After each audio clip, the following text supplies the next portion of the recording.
താനൊന്നും പോയിട്ടുണ്ടാവില്ലെന്ന് പ്രതീക്ഷിക്കുന്നു. കംപ്ലൈൻറ്റ് പോയി.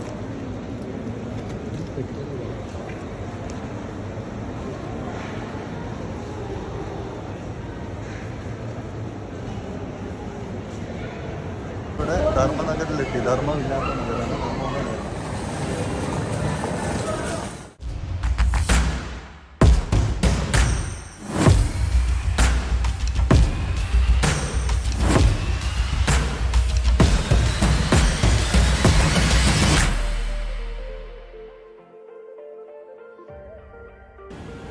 ഇന്ത്യയുടെ വടക്കുകിഴക്കൻ സംസ്ഥാനമായ ആസാമിലെ കാഴ്ചകളിലേക്ക് ഏവർക്കും സ്വാഗതം. അങ്ങനെ ആസാമിലെ ഗുവാഹട്ടി എയർപോർട്ടിലുള്ള കാഴ്ചകളാണ് നിങ്ങളിപ്പോൾ കാണുന്നത്. അവിടുത്തെ തനത് കലകളെല്ലാം എയർപോർട്ടിൽ അവർ അതേപോലെ ദൃശ്യവൽക്കരിച്ചിട്ടുണ്ട്. കാണാൻ തന്നെ എന്തൊരു ഭംഗിയാണ്. കാരണം നമ്മൾ വന്ന് ഇറങ്ങിയപ്പോൾ തന്നെ എയർപോർട്ടിനകത്ത് അവിടുത്തെ സുഗന്ധവ്യഞ്ജനങ്ങളുടെയൊക്കെ ഒരു പ്രത്യേക മണം നമുക്ക് അനുഭവപ്പെടുന്നുണ്ട്.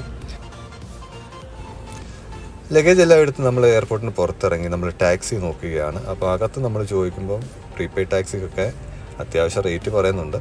എന്തായാലും 10-30 കിലോമീറ്റർ നമുക്ക് ഇവിടെ നിന്ന് പോകണം. നമുക്ക് പോകേണ്ടത് ഗുവാഹട്ടി റെയിൽവേ സ്റ്റേഷനിൽ നിന്നും ധർമ്മനഗർ എന്ന സ്ഥലത്തേക്കാണ്. അങ്ങനെ ടാക്സിയൊക്കെ നമ്മൾ എടുത്ത് ഇന്നോവയാണ് നമുക്ക് കിട്ടിയത്. ഇവിടെ നിന്ന് നമ്മൾ യാത്ര തുടങ്ങുകയാണ്. അപ്പോൾ ഞങ്ങളെല്ലാവരും ലഗേജൊക്കെ ബാക്കി വെച്ചു.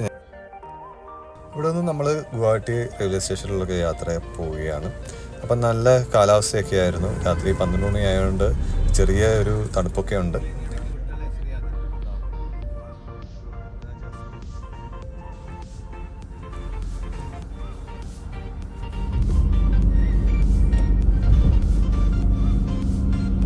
പോകുന്ന വഴിക്ക് നമുക്ക് അടുത്ത സൈഡിൽ കാണുന്നതാണ് നമ്മുടെ ബ്രഹ്മപുത്ര റിവർ. അപ്പോൾ അതിന് മുകളിലുള്ള പാലത്തിലൂടെയാണ് നമ്മൾ യാത്ര. അങ്ങനെ നമ്മൾ ഗുവാഹട്ടി റെയിൽവേ സ്റ്റേഷനിൽ എത്തിയിട്ടുണ്ട്. ഗുവാഹട്ടി റെയിൽവേ സ്റ്റേഷനെ പറ്റി പറയുകയാണെങ്കിൽ അതിമനോഹരമായിട്ടാണ് അവരത് ക്രിയേറ്റ് ചെയ്ത് വെച്ചിരിക്കുന്നത്.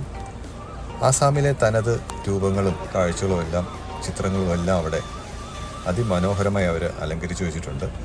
ഇവിടെ നിന്നും രാത്രി 2:30 നമുക്ക് ധർമ്മനഗറിലേക്കുള്ള ട്രെയിൻ. അങ്ങനെ നമ്മുടെ ധർമ്മനഗറിലേക്കുള്ള ട്രെയിൻ പ്ലാറ്റ്ഫോം നമ്പർ 3 വന്നിട്ടുണ്ട്. അപ്പോൾ നമ്മൾ ലഗേജ് എല്ലാം എടുത്ത് പ്ലാറ്റ്ഫോം നമ്പർ 3 പോവുകയാണ്. അങ്ങനെ ട്രെയിൻ നമ്മുടെ 3ാമത്തെ പ്ലാറ്റ്ഫോമിൽ എത്തിയിട്ടുണ്ട്. ഇവിടെ നിന്ന് നമുക്ക് ധർമ്മനഗറാണ് പോകേണ്ടത്. ഈ ട്രെയിൻ വരുന്നത് ഏകദേശം നമ്മുടെ വെസ്റ്റ് ബംഗാൾ എന്ന സ്ഥലത്ത് നിന്നും സ്റ്റാർട്ട് ചെയ്ത് ആസാം വഴി ത്രിപുരയിൽ അവസാനിക്കുന്ന ഒരു സർവീസാണ്. കഞ്ചൻജുംഗ എന്നാണ് ഈ ട്രെയിനിൻ്റെ പേര്. ആർക്കെങ്കിലും ഈ ട്രെയിനെ പറ്റി അറിയാമെങ്കിൽ കമൻസായിട്ട് രേഖപ്പെടുത്താവുന്നതാണ്. എന്തായാലും നമുക്കിവിടെ നിന്ന് 12 മണിക്കൂറോളം ട്രാവൽ ചെയ്താലേ നമ്മുടെ ത്രിപുരയിലെ ധർമ്മനഗർ എന്ന സ്ഥലത്ത് എത്തുകയുള്ളൂ. ഇപ്പോൾ രാത്രി ആയതുകൊണ്ട് നല്ല ക്ഷീണമൊക്കെ ഉണ്ട്. നമുക്കകത്ത് എന്തായാലും കയറാം.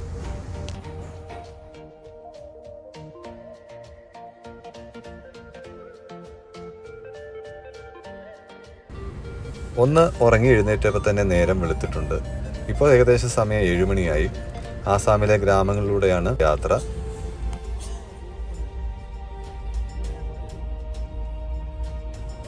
അങ്ങനെ നേരം വെളുത്ത് ബ്രേക്ക്ഫാസ്റ്റൊക്കെ കഴിച്ച് നമ്മൾ പുറത്തെ കാഴ്ചകളൊക്കെ കണ്ട് യാത്ര തുടരുകയാണ്.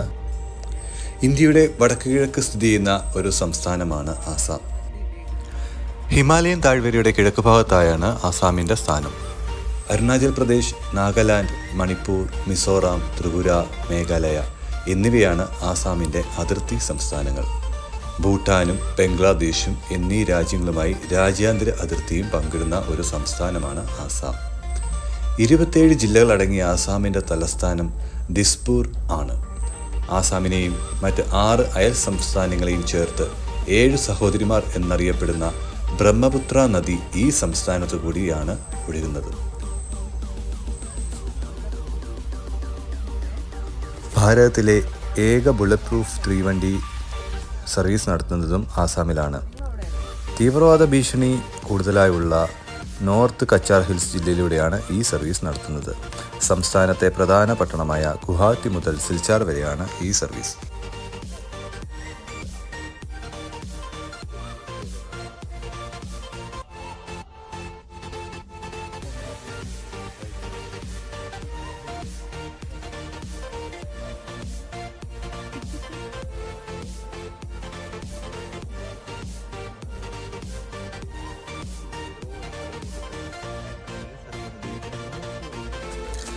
ആസാമിൻ്റെ ചരിത്രം പറയുകയാണെങ്കിൽ 1947 ഇന്ത്യക്ക് സ്വാതന്ത്ര്യം ലഭിക്കുന്നതിന് മുൻപ് അസമിൽ 13 ജില്ലകൾ ഉണ്ടായിരുന്നു.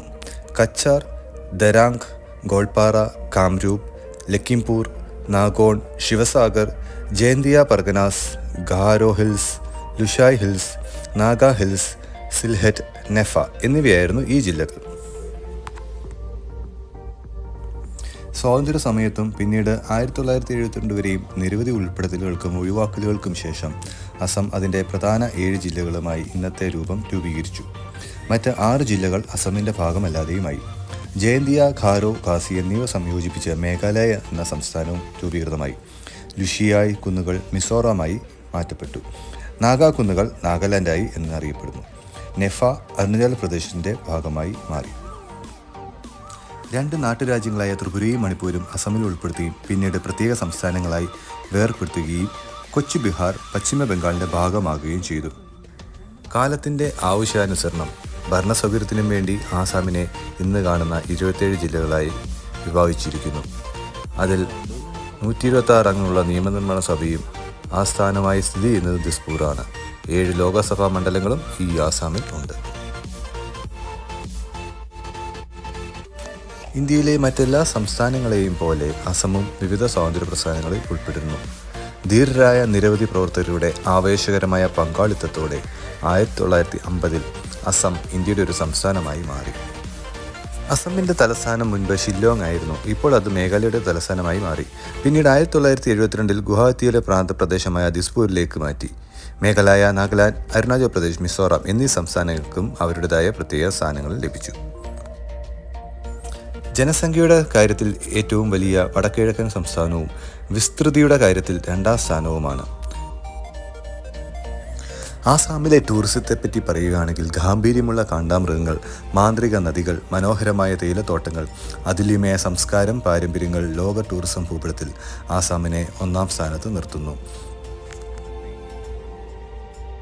സുഗന്ധമുള്ള തേയിലത്തോട്ടങ്ങൾ, ബ്രഹ്മപുത്ര നദിയിലൂടെ സഞ്ചരിക്കുന്ന ചെറുവള്ളങ്ങൾ, ഏറ്റവും വിചിത്രമായ വന്യജീവികൾ വസിക്കുന്ന ഇടതൂർന്ന കാടുകൾ എന്നിവയാൽ മനോഹരമാണ് അസം.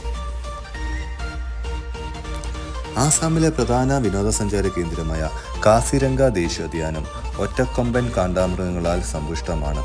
ലോകത്തിലെ 2 ഭാഗവും ഒറ്റക്കൊമ്പൻ കാണ്ടാമൃഗങ്ങളുടെ ആവാസ കേന്ദ്രമാണ് കാസിരംഗ ദേശീയോദ്യാനം.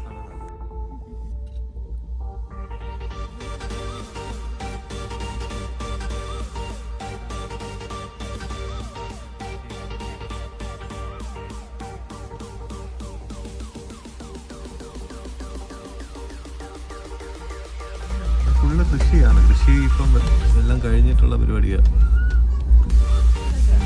തട്ടുതട്ടായിട്ടാണ് പാടം ഒരുക്കിയിരിക്കുന്നത്.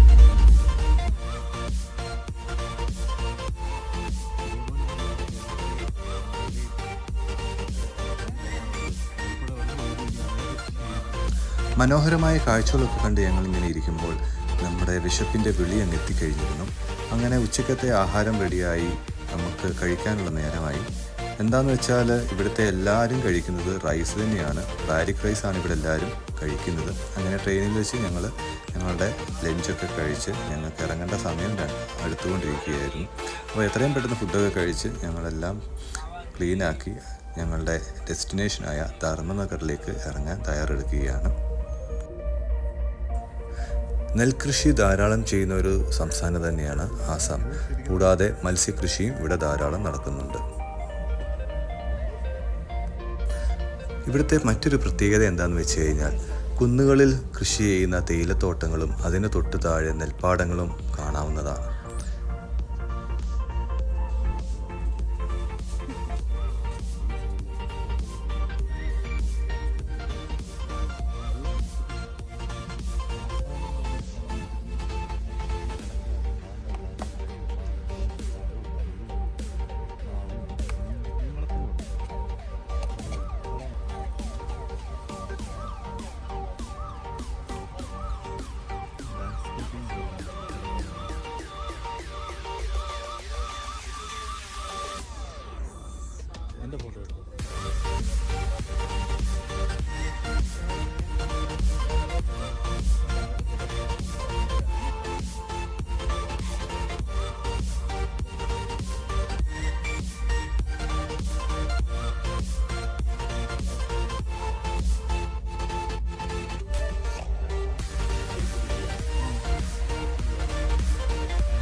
മനോഹരമായ നെൽപ്പാടങ്ങളും തേയിലത്തോട്ടങ്ങൾക്കും ഇടയിലൂടെ സഞ്ചരിച്ച് ഞങ്ങൾ ഇറങ്ങേണ്ടതായ ധർമ്മനഗർ എന്ന സ്റ്റേഷൻ അടുത്തിരിക്കുകയാണ്.